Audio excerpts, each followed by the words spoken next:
दोस्तों, जब से मोदी जी की सरकार कमजोर हुई है, बीजेपी 303 से 240 पर आ गई है।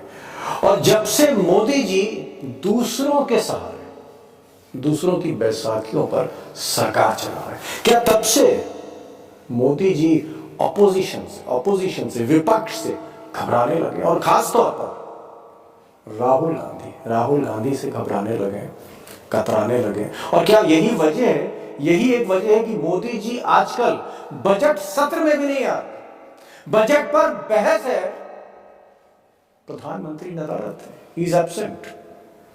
क्या वाकई घबराने लगे हैं अपोजिशन से, लीडर ऑफ अपोजिशन से?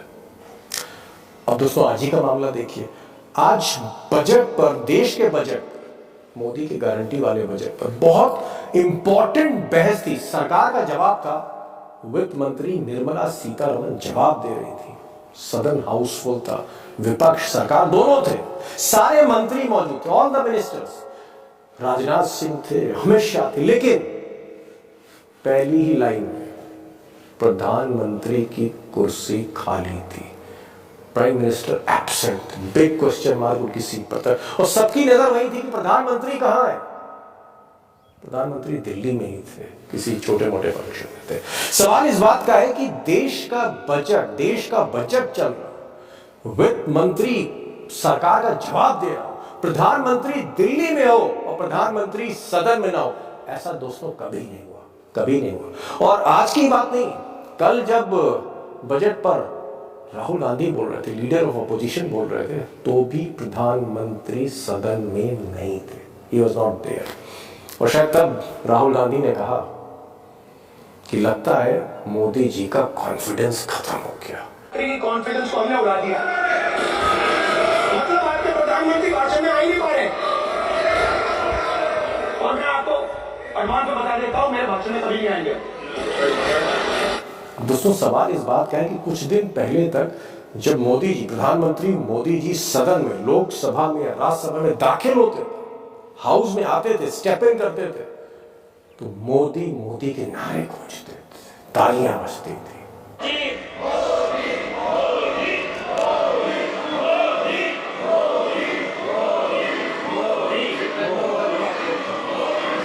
अब दोस्तों, कहां तो मोदी जी का बादशाहों जैसा स्वागत, इस्तकबाल हो रहा है और उनके नारे गूंज रहे हो सदन के अंदर, मोदी। और कहां एक ऐसा वक्त आ गया इस बजट सत्र, आप कह सकते हैं बजट के बहस में, डिबेट में, कि सरकार जवाब दे रही हो, प्रधानमंत्री नहीं है। नेता विपक्ष बोल रहा है, प्रधानमंत्री नहीं है। विपक्ष का सामना नहीं कर पा रहे, दिल्ली में रहकर मोदी जी मन की बात तो कर रहे हैं, नुमाइश में भी जा रहे हैं, सदन नहीं आ रहे। Big question. और यहां से एक सवाल दोस्तों जो जहन में आता है वो ये आता है कि क्या मोदी और शाह को अब ये एहसास होने लगा है कि ये सरकार पहले जैसी सरकार नहीं है? ये जो 240 वाली सरकार है, इसमें 303 वाली सरकार का दम नहीं। It's not 2014, it's not 2019। वक्त बदल गया। और क्या उनको इस बात का इल्म है, ये जो सरकार है कहीं ना कहीं टेम्परेरी है, कभी भी कुछ भी हो सकता है? और क्या नीतीश और नायडू जैसे खिलाड़ी महारथी, क्या नीतीश और नायडू जैसे खिलाड़ी, हार्ड बार्गेनर, ये कभी भी साथ छोड़ सकते? क्या मोदी जी को बैक ऑफ माइंड में ये एहसास है? और शायद इसीलिए अब वो सदन से भी दूर रह रहे हैं। अब दोस्तों, जो दिल्ली दरबार के लक्षण देख रहे हैं, जो संकेत मिल रहे हैं, उसे ऐसा ही लगता है कि जैसे मोदी जी को ये एहसास होने लगा, आभास होने लगा कि खेल वाकई अब मुश्किल होता जा रहा है, दिन ब दिन मुश्किल होता जा रहा है खेल। Game is becoming difficult. और ऐसी सिचुएशन में मोदी जी अब आगे कैसे इस सरकार को ले जाते हैं, चलाते हैं? क्योंकि 3 राज्यों के चुनाव भी हैं नवंबर में, महाराष्ट्र के, झारखंड के, हरियाणा के, और भी बहुत कुछ है। नीतीश भी नाराज है, कहीं ना कहीं नायडू बाबू भी बहुत खुश नहीं जिस तरह का बजट उन्होंने सोचा था और बजट जिस तरह का आंध्रा को दिया गया। बहुत सी आप कह सकते हैं मुसीबतें जो चारों तरफ से मोदी को घेर रही हैं। और पार्लियामेंट में, सदन में उसके लक्षण दिख रहे हैं। 2 खास मेहमान हैं, उमाकांत लखेड़ा होंगे, पार्लियामेंट में थे आज, लगातार पार्लियामेंट कवर कर रहे हैं। हालांकि पार्लियामेंट वो 35 वर्षों से कवर कर रहे हैं। पार्लियामेंट से जब वो लौटे मेरी उनसे बातचीत हुई और नीतीश नायडू को लेकर मेरी बातचीत अभिषेक से हुई। दोनों खास मेहमान होंगे। मुझे लगता है इस वीडियो को आखिर तक सुनिएगा, क्योंकि एक बात सच है कि खेल वाकई मुश्किल होता जा रहा है मोदी जी के लिए। मेरा सवाल यही से शुरू होता है। आप 1988 1988 और आज हम 1924 में आपसे बात कर रहे हैं। 36 साल एक इंसान की उम्र में बहुत लंबा वक्त है। 36 साल एक इंसान की उम्र में बहुत लंबा वक्त है, एक उम्र है। और आप उस उम्र से इसी लोकसभा में बार बार जा रहे हो। पुरानी लोकसभा में जाते थे, नई लोकसभा में जाते। राजीव गांधी को आपने कवर किया लोकसभा में, आपने बीपी सिंह को कवर किया, आपने चंद्रशेखर को कवर किया, आपने नरसिम्हा राव को कवर किया, आपने गुजराल देवेगौड़ा, वाजपेयी, मनमोहन सिंह, और अब आप मोदी को कवर कर रहे हो। इतने प्रधानमंत्री आपकी आंखों के सामने से गुजरे लोकसभा में। मुझे दिल पर हाथ रखा सच बोलिएगा, क्या बजट सेशन चल रहा और प्रधानमंत्री गायब है? क्या आपने कोई प्रधानमंत्री मोदी के अलावा देखा जो बजट सेशन में एब्सेंट है?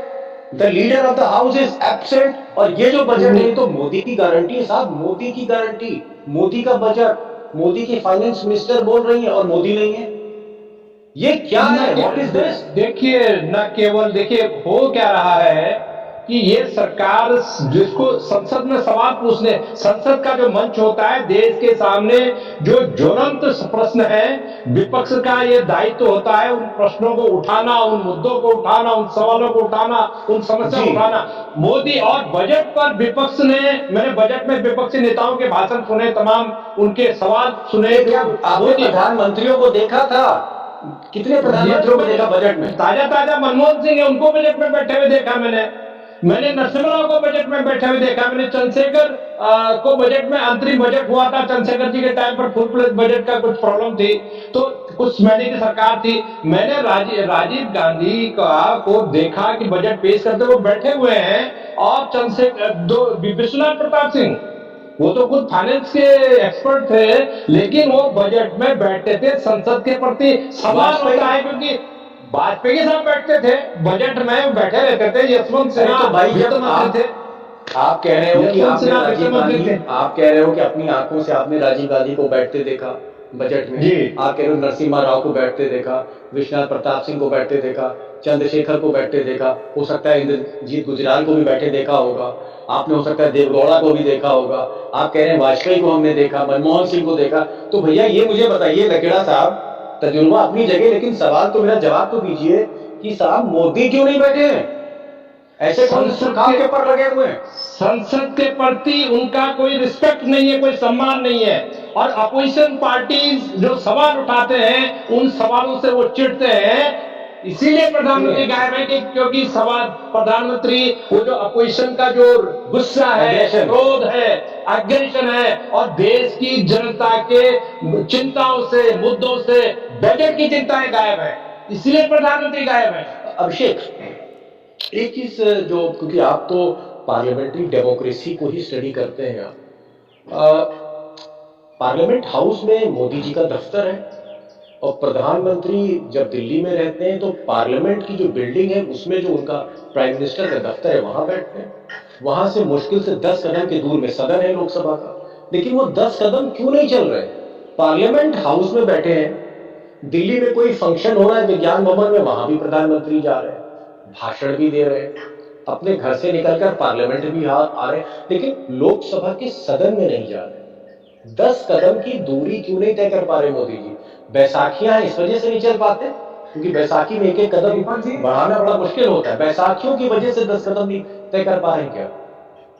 दीपक जी, स्कूल में क्लास बंद करके फिल्म देखने जाने वाले बच्चे आपने देखे होंगे, टिफिन के बाद गायब हो जाए या बीच में चले जाए। वही हकीकत आज प्रधानमंत्री पर लागू होती हुई दिखाई दे रही है। क्लास बंद कर फिल्म देखने जाने वाले बच्चों जैसी, और आज तो बड़ी इंपॉर्टेंट क्लास थी। आज की क्लास ऐसी क्लास थी जिस क्लास को बंक करने के लिए तो हम लोग आज उस पर चर्चा कर रहे हैं कि क्यों बंक कर दी। ये पढ़ने लिखने वाले विद्यार्थी जो नहीं होते हैं, जो स्टूडेंट्स नहीं होते, जिन्हें स्कूल में पढ़ने लिखने वाला नहीं माना जाता, वो ऐसी हरकतें करते हैं। और आज तो कोalition गवर्नमेंट को लीड कर रहे हैं, आज वो बैसाखियों पर चल रहे हैं। जब वो बहुमत में थे तब कौन सा आते थे? बहुमत में थे तब मणिपुर को बोलने के लिए और सदन में आने के लिए तैयार नहीं थे। आपने सही कहा कि मणिपुर के मुद्दे से वो स्केप करते हैं, ठीक है, वो उनका एक पार्ट होगा, उनका एक तरीका होगा इस तरह से स्केप करने का, राजनीति का उनका एक हिस्सा हो सकता है, स्ट्रैटेजी हो सकती है। मैं ये कह रहा हूं कि भाई 10 बजट मोदी जी के आए, 10 बजट है, 10 बजट पे वो हमेशा बैठे, इस बार तो बजट पे भी नहीं बैठे। मैं ये कह रहा हूं आपसे, ऐसा क्या लगता है, बहुत प्रेशर है, डिस्टर्ब है, वीक है, क्या है, कारण क्या है? देखिए, पार्लियामेंट्री डेमोक्रेसी के लायक उनका माइंडसेट नहीं। जब वो गुजरात के मुख्यमंत्री थे, कितने दिन असेंबली चलती थी पूरे साल में? आज देखिए 40 से 50 दिन पर आकर के रुक गई है संसद की कार्रवाई पूरे साल में, जबकि आमतौर पर संसद की कार्रवाई जो संसदीय मर्यादाएं हैं, जो अपेक्षाएं हैं, कम से कम 120 दिन चलनी चाहिए। उमाकांत लखेड़ा जी, अगर मैं गलत होऊंगा तो करेक्ट करें। 120 दिन का एक आदर्श स्थिति मानी जाती है। आज सदन कम चलता है, कम चलाया जाता है, उसमें प्रधानमंत्री इंपॉर्टेंट मौके पर नहीं आए, लीडर ऑफ अपोजिशन बोल रहा हो प्रधानमंत्री गायब, वित्त मंत्री बजट का जवाब दे रही हो प्रधानमंत्री गायब। लखेड़ा साहब, थोड़ा सा मोदी जी से, मोदी जी क्यों नहीं आ रहे, मोदी जी पार्लियामेंट में सामना नहीं कर पा रहे राहुल गांधी का, मोदी जी अपने ही बजट से गायब है, इससे थोड़ा हटकर अगर हम मोदी जी का एक माइंडसेट अगर स्टडी करना चाहूँगा, आपको क्या लगता है कि सरकार फंसी हुई है और अल्पमत में है, बैसाखियां हैं मोदी जी के कंधों के नीचे, ये सरकार हर दिन इसके लिए एक नया चैलेंज है, ये एक डेली वेजेस की गवर्नमेंट है, और मोदी जो थे उन्होंने जब से वो गुजरात के मुख्यमंत्री बने और उसके बाद कई टर्म के बाद जब वो दिल्ली आए प्रधानमंत्री बने, उनका सौभाग्य कह लीजिए या उनकी राजनीति कह लीजिए कि लगातार वो बहुमत में रहे, पहली बार अल्पमत में फंसे हैं, पहली बार कोलिशन पॉलिटिक्स का सामना मोदी जी कर रहे हैं। आपको लगता है कि मोदी जी की मन माफिक सियासत नहीं हो रही, मोदी जी को लगता है कि कोलिशन पॉलिटिक्स उनके बस की बात नहीं है, एक डिक्टेटर को, एक बहुत ही स्ट्रॉन्ग लीडर को बहुमत चाहिए और बहुमत मोदी जी के पास नहीं है, इसलिए कहीं ना कहीं हमको 2014 या 2019 वाला मोदी अब नहीं दिख रहा है। देखिए, मोदी का लोकतंत्र के प्रति, संविधान के प्रति, संसद के प्रति कोई सम्मान नहीं है। ये मैं दसियों बार कह भी चुका हूं, लिख भी चुका हूं, और ये प्रमाणित भी, ये बातें प्रमाणित भी है संसद में पिछले 10 साल से। सबसे पहले तो यह है कि कोई भी प्रधानमंत्री होता है, उनकी एनुअल प्रेस कॉन्फ्रेंस जरूर हो।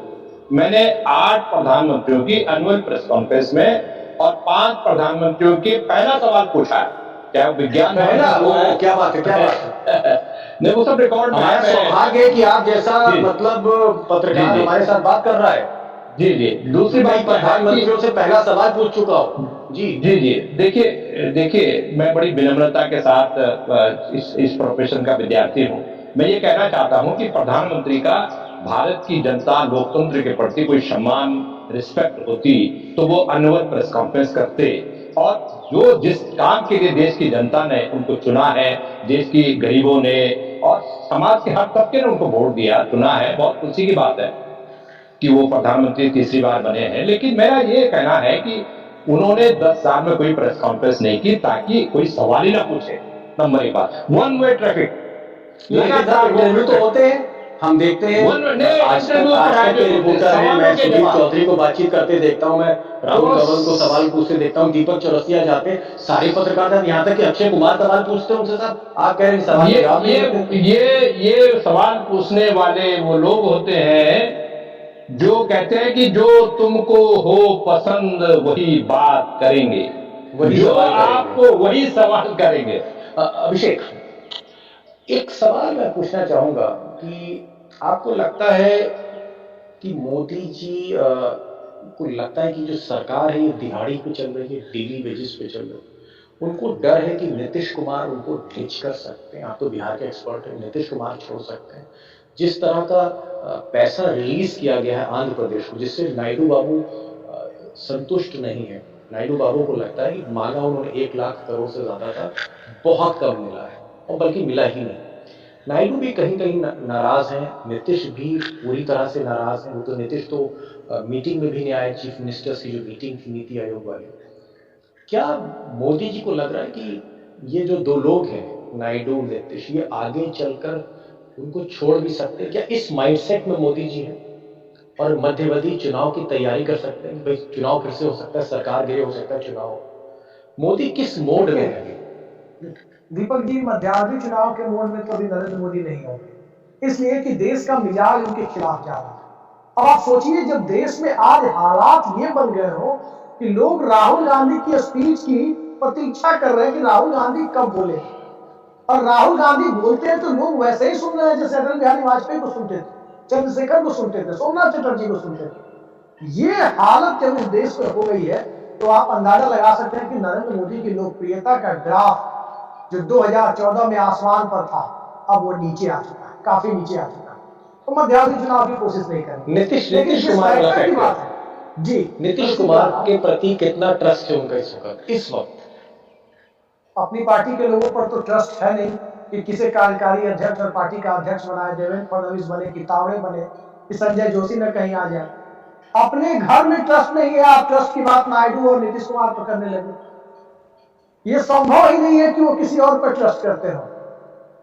आज की तारीख में पीएमओ ही सारे मंत्रालय चला रहा है।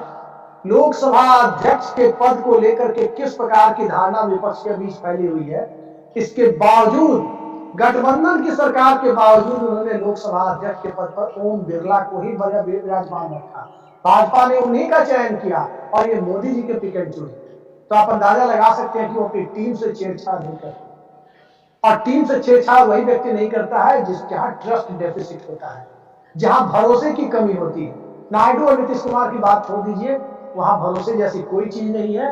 वहां सिर्फ गिव एंड टेक पे गठबंधन चल रहा है, और तब तक चल रहा है जब तक इंडिया गठबंधन सरकार बनाने के लिए खुद को मानसिक तौर पर तैयार नहीं करता, तब तक चल रहा है। वो मुद्दा नहीं है, लेकिन संसद में वो नहीं आ रहे हैं तो इस फैक्टर का एक दबाव जरूर है, जिस वजह से आखिर उनका दुखड़ा रोएगा। अभी कुछ दिन पहले कह दिया था उन्होंने कि प्रधानमंत्री का 2.5 घंटे तक गला घोटा गया।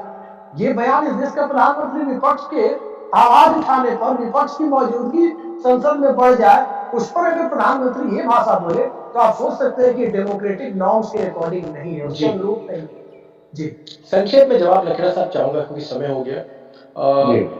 क्या आपको लगता है लखेड़ा साहब, नीतीश और नायडू जिस तरह का बजट में इनको बहुत कुछ खास मिला है, क्योंकि नायडू बाबू ने 1 लाख करोड़ से ज्यादा पैसे मांगे थे, 15,000 करोड़ की सरकार ने गारंटी दी और कुछ स्कीम्स दे दी जो वैसे भी आंध्र प्रदेश को मिलती। बिहार को थोड़ा पैसा दिया है लेकिन उतना नहीं। क्या नायडू बाबू, मेरी कई कुछ लोगों से बात हुई आंध्र प्रदेश में, वहां के पत्रकार का कहना है कि नायडू बाबू अंदर से खुश नहीं और नीतीश कुमार ही नाराज है, उनकी बहुत सी मांगे नहीं मानी जा रही। क्या मोदी का ये साथ आगे छोड़ सकते? क्या मोदी इन पर रिलाय कर रहे हैं? मोदी को भी अब ये एहसास हो रहा है कि ये जो 2 बंदे हैं, जो पुराने खिलाड़ी हैं, ये परमानेंट दोस्ती नहीं है। देखिए, दोस्ती का कोई सवाल नहीं होता। ये ट्रेडिशनली दोनों ही कांग्रेस के दुश्मन भी नहीं है और बीजेपी के दोस्त रहे, कभी कभी रहे, मतलब के लिए रहे। इन्होंने जब इनको लगा कि मतलब हल नहीं हुआ तो इन्होंने छोड़ दिया, गच्चा दे गए। तो मेरा ये सिंपल सा कहना है कि देखिए, आंध्र प्रदेश को जो इमदाद दी गई है, एक तो वो इमदाद इंस्टॉलमेंट में जाएगी, एक तरफा ऐसा नहीं हुआ कि बल्कि मैं थोड़ा सा मॉडिफाई करना चाहता हूं अपने सवाल को, कि नीतीश कुमार ने मोदी जी को पहले भी गच्चा दिया, पहले भी तलाक दिया, और नायडू बाबू ने 2018 में मोदी जी को तलाक दिया। ये दोनों लोग मोदी जी के साथ थे, बाद में इन्होंने मोदी जी को तलाक दिया, छोड़ दिया, ये वापस चले गए और मोदी जी किसी तरह से मजबूरी में इनको फिर से लिया है। तो ये पहले भी मोदी जी को छोड़ चुके हैं, क्या अब भी छोड़ सकते हैं? That is a very simple question. क्या ये देखिए वो हरकत कर सकते हैं? देखिए, ये राजनीति है दीपक जी, ये पॉलिटिक्स है। मुझे 1.5 साल पहले का एक वाकया याद है, जिसमें 3-4 दिन तक नायडू दिल्ली में डेरा डाले रहे। उनको प्रधानमंत्री से अपॉइंटमेंट मांगा उन्होंने, प्रधानमंत्री ने अपॉइंटमेंट नहीं दिया, कहा होम मिनिस्टर से मिलेंगे। ये 3 दिन तक 1.5 साल 4 दिन इन्होंने और कनात लगा के बैठे रहे, कैंप करते रहे नायडू बाबू, कैंप और किया टाइम नहीं दिया। एक बार नहीं, 6 बार हुआ है पिछले 5 साल में, 10 साल में 6 बार हुआ है 2019 के बाद। इनको टाइम नहीं दिया। अल्टीमेटली तेलंगाना चुनाव के पहले ये फाइनल बातचीत होम मिनिस्टर की इनसे हुई और इनको कहा गया कि देखिए अमित शाह की हुई, और इनको वो भी रात को 12 बजे, यही नहीं कि दिन में बातचीत हो रही है, रात को 12 बजे 11 बजे इनको टाइम दिया गया 5-10 मिनट का। कहा गया कि नहीं, अभी हम आपसे कोई समझौता नहीं करेंगे, तेलंगाना में चुनाव होने दीजिए। तेलंगाना में ये तो इनकी इज्जत थी उसमें, ये तो चाबी थी इनके हाथ में। चंद्रबाबू नायडू को पता है, वो जो आप टाइम नहीं देते थे और 3-3, 4-4 दिन तक उनको इंतजार कराते थे, और वो इस चीज को भूले नहीं है। और जो आपने इमदाद दी है वो खैरात में नहीं दी आंध्र प्रदेश को। जब तेलंगाना का बंटवारा हुआ आंध्र प्रदेश से, तो बहुत सारी चीजें तय की थी। कांग्रेस की उस समय सरकार थी, मैं तो गवर्नमेंट कवर करता था। ये पैकेज तय हुआ आंध्र प्रदेश के लिए कि राजधानी जब तेलंगाना को चली जाएगी तो आपको राजधानी दी जाएगी। और पिछले 10 साल से जो लॉलीपॉप दिखाते रहे जगनमोहन रेड्डी को मोदी जी, और जो चलता रहा वहां जगनमोहन रेड्डी के राम राज्य में जो वहां गड़बड़ झाला चलता रहा, उसका नतीजा ये निकला कि कुछ भी नहीं हुआ। और आंध्र प्रदेश वही हालात में खड़ा है जो 2013 में बंटवारे के टाइम पर था। लकेड़ा साहब, जी लकेड़ा साहब, एक मैंने अभिषेक से पूछा था तो अभिषेक ने कहा था कि भाई नीतीश कुमार बहुत नाराज हैं, और इन्होंने पहले बता दिया था कि नीतीश कुमार दिल्ली चीफ मिनिस्टर की बैठक में नहीं जाएंगे, और वैसे वो बैठक में नहीं आए।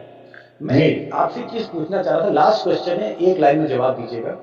जी क्योंकि नायडू बाबू को भी आप जानते हैं 1990 से, और नायडू बाबू के इर्द गिर्द जो 4-5 लोग हैं उनको भी आप जानते हैं।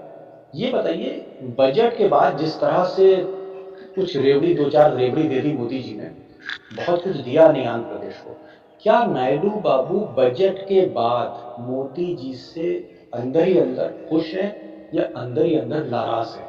Very objective. देखिए अभी एकदम शांति व्याप्त है, चुपचाप है, और मुझे लगता है कि तूफान के पहले की शांति है। ये तूफान आने वाला है। और नीतीश कुमार क्या खेल करेंगे? अभी तो सीटों का बंटवारा का बवंडर शुरू होने वाला है। 2000 अभी बीतने दीजिए, तो सर्दी के बाद ये बंटवारे में जो खींचातानी चलेगी। यस, 2025 बंटवारे का झगड़ा होने वाला है। और नायडू बाबू खुश नहीं, तूफान से पहले की शांति नहीं, तूफान आने वाला है। बड़ी बात लखेड़ा साहब ने कही, भाई तजुर्बे वाले पत्रकार हैं, 1988 से राष्ट्रीय राजनीति देख रहे हैं। और अभिषेक ने कहा कि मोदी इसलिए डिस्ट्रेस है क्योंकि उनको लगता है कि जो पोल्यूशन पॉलिटिक्स है, उस पोल्यूशन पॉलिटिक्स में मोदी जी फिट नहीं हो पा रहे। मतलब जो उनका माइंडसेट है वो बहुमत की सरकार चलाने में तो है, अल्पमत की सरकार चलाने में नहीं है। एक चीज मैं जरूर कहूंगा कि जिस तरह से पार्लियामेंट से, लोकसभा से मोदी जी एब्सेंट हो रहे, कहीं ना कहीं जो इन्होंने कहा लखेड़ा साहब ने, तूफान से पहले की शांति, जिस तरह से नायडू नीतीश चुप है, मोदी के भी जो लक्षण दिख रहे हैं वो भी ये जाहिर करते हैं कि शांति जो है तूफान से पहले की। आगे क्या होगा मुझे लगता है नवंबर में जो नतीजे आने वाले हैं महाराष्ट्र के, हरियाणा के, झारखंड के विधानसभा के दोस्तों, उसको हमको जरूर फॉलो करना चाहिए। अगर ये नवंबर में ये जो 3 राज्यों के चुनाव हैं उसमें अगर बीजेपी का बैंड बजा तो फिर बहुत कुछ हो सकता है, वाकई तूफान आ सकता है। अभिषेक आप आए, अपने समय निकाला। लखेड़ा साहब, दिन भर आप पार्लियामेंट में रहते हैं और मैं आपको रोज परेशान कर देता हूँ, उसके बाद भी आप समय निकालते, हैट्स ऑफ टू यू। इतना एक्सपीरियंस रिपोर्टर, इतना एक्सपीरियंस जर्नलिस्ट हम लोगों के साथ आता है, सच रखने के लिए आता है। बहुत बहुत शुक्रिया अभिषेक, आपका शुक्रिया। लखेड़ा साहब आपका शुक्रिया। Thank you so much for joining this programme.